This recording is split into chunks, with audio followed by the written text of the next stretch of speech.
Analysis of time series. Analysis of time series പഠിക്കുന്നതിന് മുമ്പ് എന്താണ് ടൈം സീരീസ് എന്നുള്ള കാര്യം നമുക്കറിയണം. Time series refers to the value of a variable chronologically ordered over a successive period of time. Time series എന്ന് പറയുന്നത് എന്താണ്?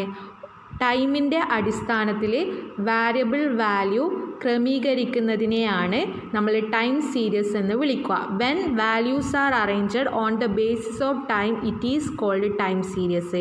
ടൈമിൻ്റെ അടിസ്ഥാനത്തിൽ, അതായത് സമയബന്ധിതമായി ഡാറ്റകളെ ക്രമീകരിക്കുന്നതിനെയാണ് ടൈം സീരീസ് എന്ന് വിളിക്കുക. The time series is A record of observation or measurement of a variable over A period of time.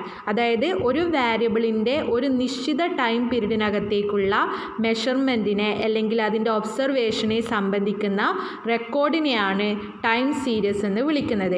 For example, national income data for the last 10 year, അതായത് അവസാനത്തെ 10 വർഷത്തെ നാഷണൽ ഇൻകം ഡാറ്റ തന്നിട്ടുണ്ടെങ്കിൽ അത് time സീരീസിന് ഒരു എക്സാമ്പിളാണ്. അവിടെ ടൈമിൻ്റെ അടിസ്ഥാനം അല്ലെങ്കിൽ അവരുടെ ടൈമിൻ്റെ അടിസ്ഥാനത്തിലാണ് എന്ത് ക്രമീകരിച്ചിരിക്കുന്നത്? നാഷണൽ ഇൻകം ഡാറ്റ ക്രമീകരിച്ചിരിക്കുന്നത്. കാരണം 10 വർഷത്തെ ഡാറ്റയാണ് ഓരോ വർഷത്തെ ഡാറ്റ. ആ 10 വർഷങ്ങളിൽ ഓരോ വർഷത്തെ ഡാറ്റയാണ് തന്നിരിക്കുന്നത്. അപ്പോൾ ആ നാഷണൽ ഇൻകം ക്രോണോളജിക്കലി ഓർഡേർഡ് ആയിട്ടായിരിക്കും തന്നിട്ടുണ്ടാവുക. സോ അതാണ് എക്സാമ്പിൾ. എന്താണ് ടൈം സീരീസ് എന്നുള്ള കാര്യം മനസ്സിലായിട്ടുണ്ടാവും. നെക്സ്റ്റ് പോകുന്നത് analysis of time series.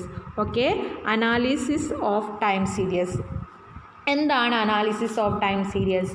Analysis of time series is a statistical device which can be used to understand, interpret and evaluate changes in economic phenomena over time with the hope of more correctly anticipating the course of future events. അതായത് ഒരു നിശ്ചിത time പീരീഡിനകത്ത് ഒരു economic ഫിനോമിനയിൽ ഉണ്ടാകുന്ന ചേഞ്ചിനെ evaluate ചെയ്യാനും interpret ചെയ്യാനും അതുപോലെ understand ചെയ്യുന്നതിനും use ചെയ്യുന്ന ഒരു സ്റ്റാറ്റിസ്റ്റിക്കൽ ഡിവൈസാണ് എന്താണ് analysis of time series. Time series analyse ചെയ്യുന്നതിലൂടെ ഉണ്ടാവാൻ സാധ്യതയുള്ള ഫ്യൂച്ചർ ഈവൻസ് മനസ്സിലാക്കാൻ പറ്റും. അതുപോലെ through analysis of time series we try to examine the effect of time on various variable.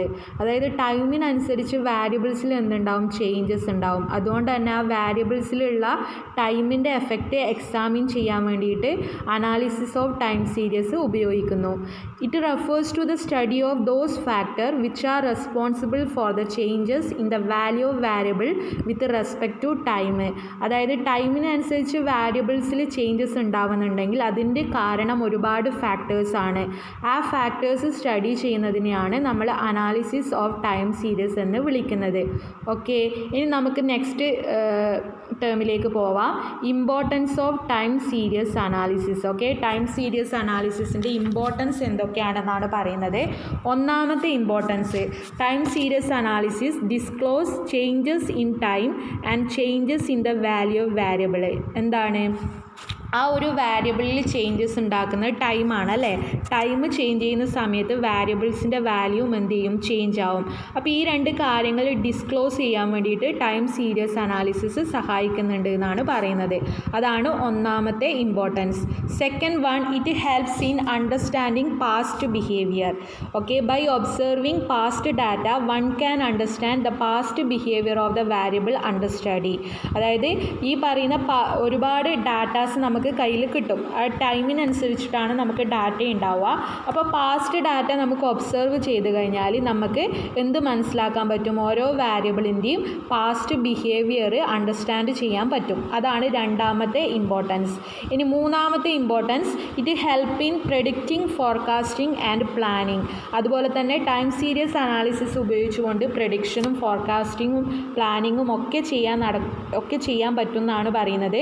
Quantitative data on the past and present behavior of an activity in combination with knowledge about the various factors that influence it make it possible to forecast the activities of future.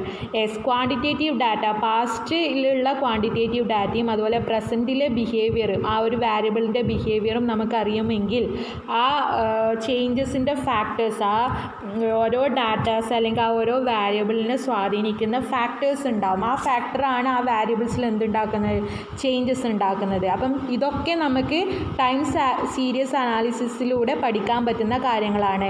ഇതൊക്കെ പഠിക്കാൻ പറ്റുകയാണെങ്കിൽ നമുക്ക് make it possible to forecast. അതായത് ഈ ഒരു കാര്യങ്ങളൊക്കെ നമുക്കറിയാമെങ്കിൽ നമുക്ക് forecasting നടത്താൻ പറ്റും എന്നാണ് പറയുന്നത്. ഫോർകാസ്റ്റിങ്ങും പ്രെഡിക്റ്റിങ്ങും പ്ലാനിങ്ങും ഒക്കെ നടത്താൻ പറ്റും. ദെൻ 4ാമത്തെ importance, it help in evaluating current programmes. The actual performance can be compared with the expected performance and the cause for variation can be analysed. അതുപോലെ കറൻറ്റ് പ്രോഗ്രാംസ് ഇവാലുവേറ്റ് ചെയ്യാൻ വേണ്ടിയിട്ട് ടൈം സീരീസ് അനാലിസിസ് സഹായിക്കുന്നുണ്ട്. ഇവിടെ actual performance നമുക്ക് expected പെർഫോമൻസുമായിട്ട് comparison നടത്താം. എന്തെങ്കിലും variations ഉണ്ടെങ്കിൽ അതിൻ്റെ കാരണങ്ങൾ കണ്ടുപിടിക്കാനും അനലൈസ് ചെയ്യാനും പറ്റും. അതുകൊണ്ട് തന്നെ കറൻറ്റ് പ്രോഗ്രാം ഇവാലുവേറ്റ് ചെയ്യാൻ വേണ്ടിയിട്ട് ടൈം സീരീസ് അനാലിസിസ് സഹായിക്കുന്നുണ്ട്. ദെൻ 5th വൺ എന്ന് പറയുന്നത്, it facilitates comparison. Different time series are often compared and important conclusion are drawn from them. അല്ലേ, ഒരുപാട് ടൈം സീരീസ് നമ്മുടെ കയ്യിൽ ഉണ്ടാവുന്ന സമയത്ത് അതൊക്കെ തമ്മിൽ അങ്ങോട്ടും ഇങ്ങോട്ടും കമ്പാരിസൺ നടത്താൻ പറ്റും. അതുപോലെ ഇമ്പോർട്ടൻ്റ് ആയിട്ടുള്ള ഒരു കൺക്ലൂഷനിൽ എത്തിച്ചേരാനും പറ്റും. ഇത്രയാണ് ടൈം സീരീസ് അനാലിസിസിൻ്റെ ഇമ്പോർട്ടൻസ്. ഓക്കെ.